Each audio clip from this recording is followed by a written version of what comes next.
4월에 어느 날 충남 당진에 한 성형외과가 발칵 뒤집혔습니다. 병원 직원이 출근해서 진료실에 들어갔는데 뜯어진 약병하고 피 묻은 솜이 있었다는 겁니다. 원장은 온데간데 사라지고 없었다고 그래요. 병원 직원이 신고를 하면서 원장이 약을 한 것 같다 이렇게 말을 했습니다. 원장 박 씨를 찾아야겠네요. 무슨 일을 저지르면 안 되잖아요. 경찰이 바로 이 박 씨의 차량을 추적했는데요. 다행히 2시 50분경 강원도 강릉의 한 휴게소에서 이 박 씨를 찾았습니다. 차 안에는 박 씨가 잠을 자고 있었어요. 경찰이 박 씨를 깨워서 물어봤더니 차를 타고 가다 보니 졸려서 잠이 들어버렸다 이렇게 말했습니다. 3주 전에 안타까운 일이 있었습니다. 박 씨가 외출을 했다가 집에 들어왔는데 아내가 쓰러져 있었던 겁니다. 그리고 근데 본인도 의사니까 구급차가 올 때까지 심폐소생술을 했던 겁니다. 그렇지만 안타깝게 아내는 사망을 하고 말았습니다. 아이고. 충격이긴 했겠다. 병원장 박 씨 부부는 결혼한 지 채 1년이 되지 않은 재혼 부부였습니다. 아내의 집은 당진이었고요. 네. 남편 박 씨의 집은 서울이었는데요. 결혼 후에는 박 씨가 당진으로 내려와서 성형외과 의원을 개원했습니다. 남편이 당진으로 내려온 걸 보면 찐으로 정말 아내를 사랑한 것 같아요. 지인들에 의하면 이 두 부부가 항상 같이 다녔다고 그러고요. 매일 밤마다 운동도 같이 하고 참 사이좋은 부부였다고 합니다. 근데 돌연 갑자기 아내가 세상을 떠났다. 야, 그럼 너무너무 괴로웠을 것 같은데. 그래서 스스로 목숨을 끊으려 한 걸까요? 그런데 아내가 사망한 지 일주일 뒤에 경찰서에 민원이 찾아옵니다. 바로 숨진 아내의 언니였습니다. 장례식장에서 제부가 너무 이상했다. 제부가 너무 의심스럽다라고 덧붙였습니다. 자신의 동생을 사망에 이르게 했다. 뭐 이런 의심을 하고 있는 건가요? 이미 장례식을 치른 후였어요. 그러니까 이제 시 씨는 화장을 했어요. 부검을 할 수 없는 상황이었어요. 그리고 이 사망 판정을 내린 의사도 진단서에 심정지라고 적시를 했기 때문에 이 남편 박 씨가 범인이라고 단정하기에는 미흡한 부분이 있었습니다. 그런데 언니가 계속 간절하게 호소를 했고요. 그러면 일단 사실관계를 한번 확인을 해보자. 이런 마음으로 내사에 착수를 하게 되는 겁니다. 경찰이 가장 먼저 이 주변에 CCTV를 전부 다 뒤졌습니다. 남편은 이 아내가 숨졌던 날 밤 12시에 집을 나갔고요.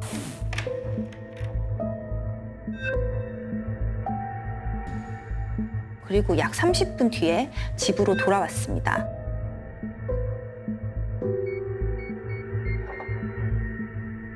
그리고 아내가 그 사이에 사망을 한 겁니다.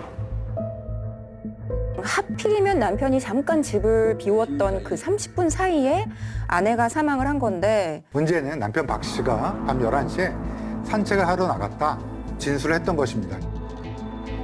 남편이 거짓말을 했을 수도 있다고 보는 건가요? 경찰이 CCTV를 쭉 살펴보니까 산책을 갔다던 남편이 뭔가 좀 이상하긴 했어요. 어떤 점이요? 남편이 목적지 없이 동네 여기저기를 그냥 걸어 다녔던 데다가 정말 끊임없이 담배를 펴댔던 거예요. 그래서 혹시 이게 알리바이를 만들려고 하는 행동인가? 아니면 일부러 시간을 때우려고 하는 것 같은데 이런 생각을 하게 된 거죠. 경찰이 아내가 쓰러졌을 당시에 출동했던 구급대원을 만나봅니다. 자신들이 집 안에 들어갔을 때 이미 아내의 심장은 멎어 있었다고 해요. 네. 구급대원이 아내의 호흡을 되살리려고 기관지 확장제라는 약물을 투여했는데요. 주사를 놓으려 아내의 팔을 딱 보니까 오른쪽 팔에 주사 자국이 있었던 거예요. 경찰 입장에서는 이쯤 되면요, 한 가지 가능성을 생각하게 됩니다. 네. 혹시 이 아내가 약물로 살해된 것은 아닐까?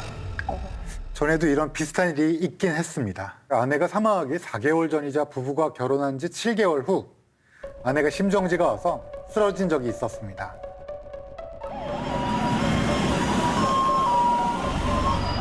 구조대에 의하면 도착하니 남편이 아내에게 심폐소생술을 하고 있었는데요. 다행히 아내가 살았어요. 그래. 아내를 살리려고 했다라는 게 또 있잖아요. 슈퍼비전은 아닌 것 같긴 하거든요.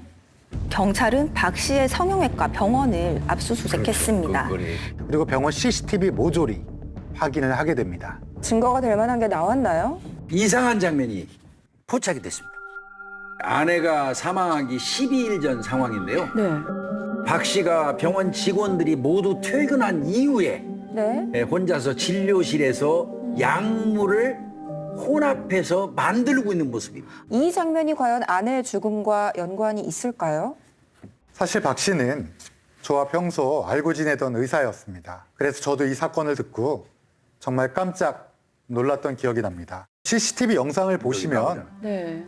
박 씨가 어떤 알약을 빻아서 가루로 만들고 또 다른 약품에 생리식염수를 타는 모습이 담겨져 있습니다.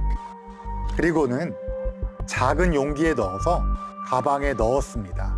왜 넣는? 이게 어떤 약인가요? 신경안정제예요. 불안, 긴장, 우울 등의 치료에 사용하는 약품이고요.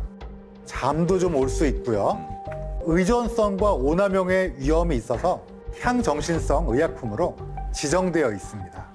이거를 맞아요. 휴대하기 쉽게 일부러 병에 옮겨 담았다고 하면 분명히 그 사용처가 의심스러운 거잖아요.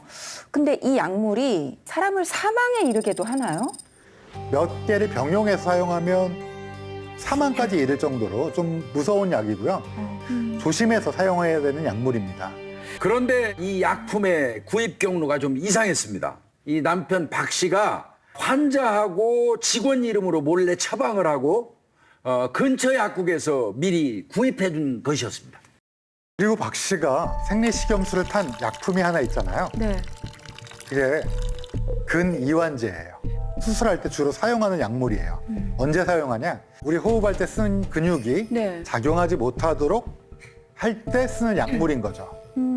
근이완제이기 때문에 네. 호흡을 할 수가 없어요.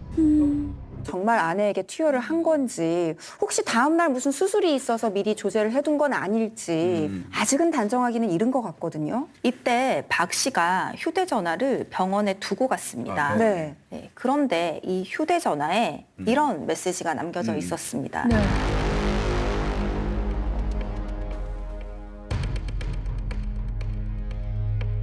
엄마, 제가 죽인 게 맞아요. 죄송해요. 충격이다. 한 현직 의사가 약물로 아내를 살해한 혐의로 구속됐습니다. 의심을 피하려고 이웃 주민을 부르고 직접 심폐소생술까지 했습니다. 쇼를 했다는 얘기잖아요. 사건의 진상은 이렇습니다. 2017년 3월 11일 밤 10시 30분경 박 씨는 안방 침대에서 아내가 목이 마르다며 물을 찾자 거실로 나가 미리 준비해둔 향정신성 약물을 희석하여 피해자에게 건넸습니다.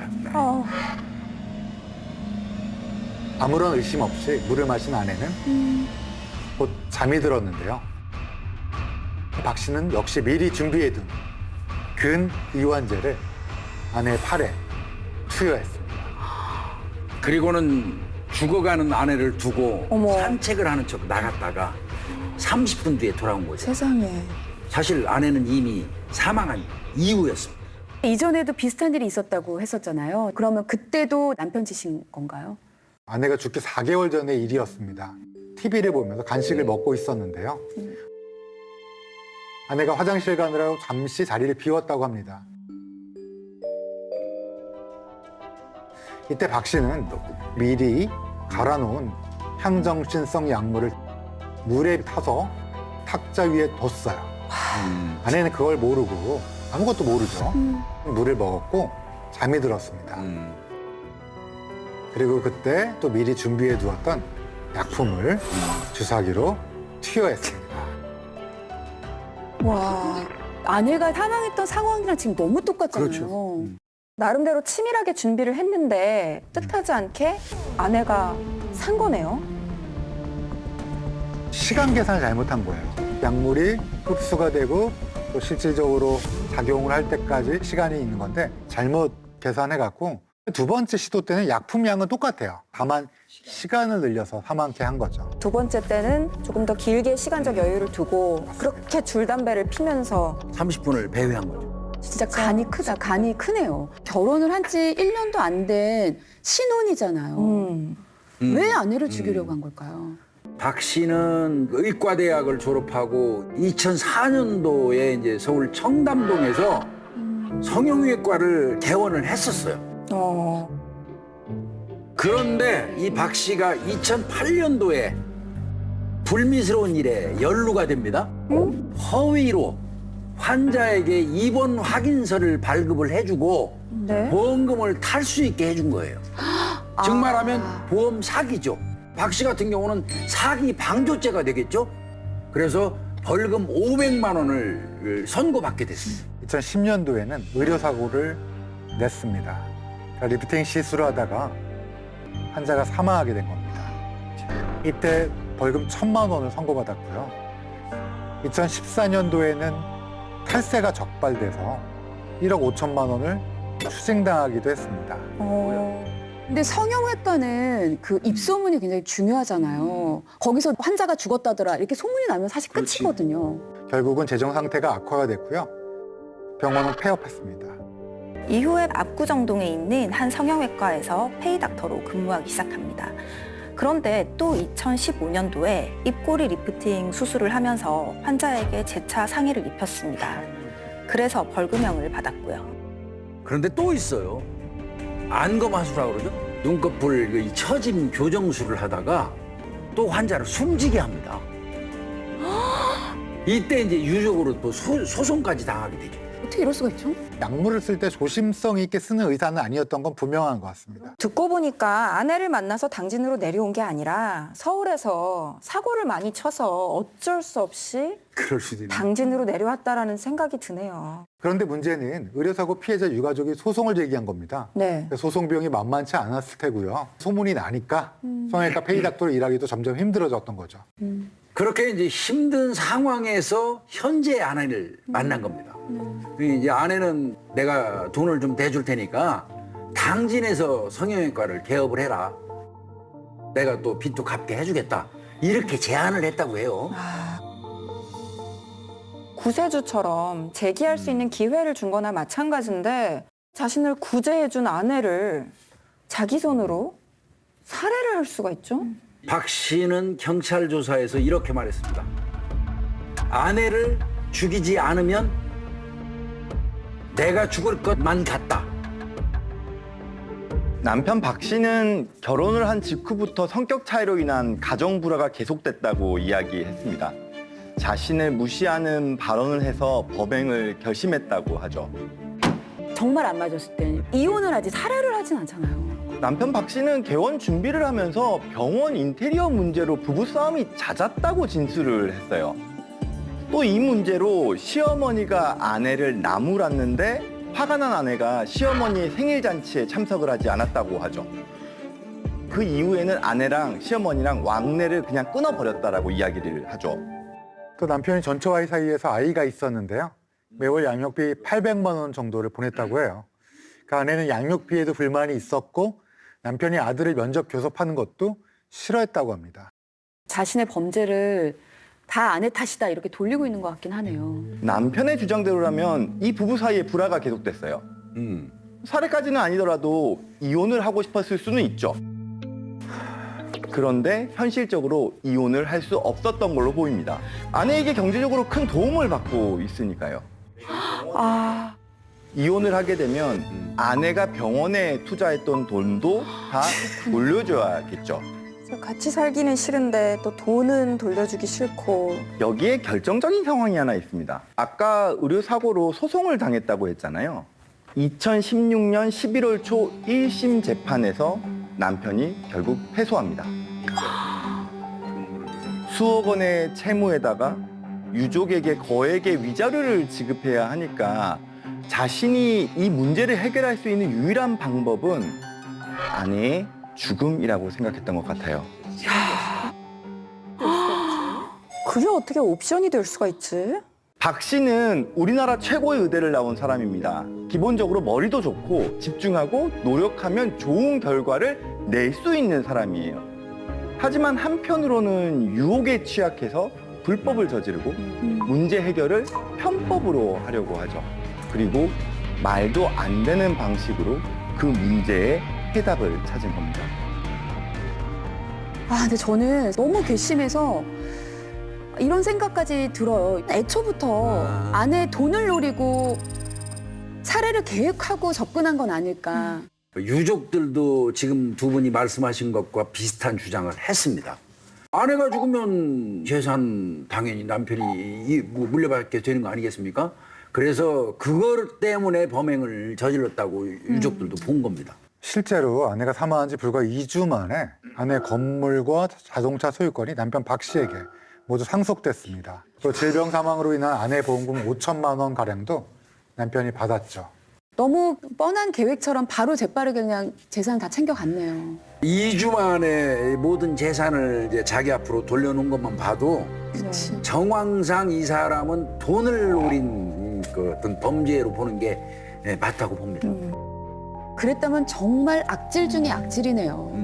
이 남편이 어떤 판결을 받았을지가 궁금하네요. 이 사건 범행이 형의 특별 가중 요소라고 할 수 있는 계획적 살인 범행에는 해당된다라고 판단을 하였고, 특히 자신의 의학 지식을 살인 범행의 도구로 이렇게 활용한 점은 비난 가능성이 높다는 점도 불리한 정상으로 봐서 최종 징역 35년을 선고하였습니다. 부인을 생각하면 35년 조금 아쉽긴 합니다만은 박 씨가 부디 자신의 죄를 뉘우치길 바랍니다. 의사로서 참 많은 생각이 드는 사건이었습니다.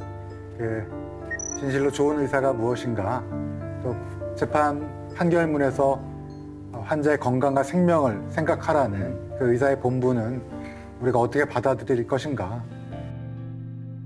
의사는 생명의 존엄성을 지키기 위해서 이 모든 것들을 항상 생각하고 본분을 망각하지 말아야겠다라는 제 자신에게 다짐을 하게 되는 사건이었습니다. 나의 양심과 위엄으로서 의술을 베풀겠노라. 나는 환자의 건강과 생명을 첫째로 생각하겠노라. 히포크라테스 선서의 일부를 들려드리면서 오늘 스모킹건 여기서 마치겠습니다.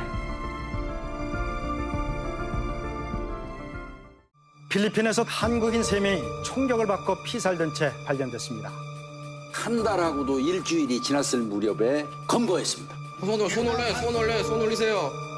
그런데 체포된 지 넉 달째 되던 어느 날 천정을 뚫고 탈옥을 합니다.